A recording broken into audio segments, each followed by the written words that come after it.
I'm Atrel Nashar in Washington, where President Biden is commuting the death sentences of almost all federal death row inmates, a decision Biden says he made based on his conscience and belief the U.S. should end the federal use of the death penalty.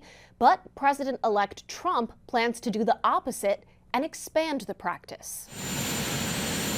With just a few weeks left in office, President Biden's sparing 37 inmates on death row from execution. They will now serve life in prison without the possibility of parole. Biden had been urged by the Pope, human rights groups, and some fellow Democrats to make this move. I think there are reasons, both in terms of racial justice, due process, and what it says domestically into the world about our values. Biden said, "Make no mistake, I condemn these murderers, grieve for the victims of their despicable acts, and ache for all the families who have suffered unimaginable and irreparable loss." Only 3 federal death row inmates are still on track to be executed, Biden said, because they are cases of terrorism and hate-motivated mass murder. Dylan Roof, the white supremacist who killed 9 members of a black South Carolina church. Dzhokhar Tsarnaev, one of the Boston Marathon bombers, and Robert Bowers, who killed 11 people at the Tree of Life Synagogue in Pittsburgh.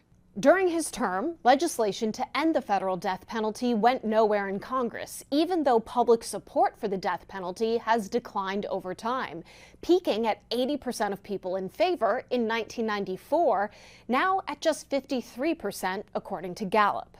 Biden's view on the issue has evolved too. In fact, it was in 1994 that, as senator, he said this. I added into the bill more than 50 death penalties. I support the death penalty.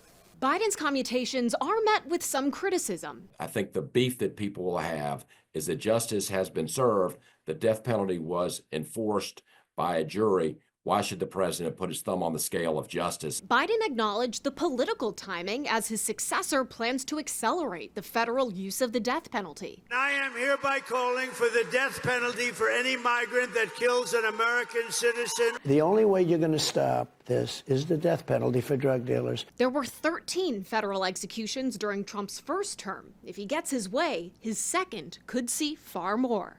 In Washington, I'm Atrel Nashar reporting.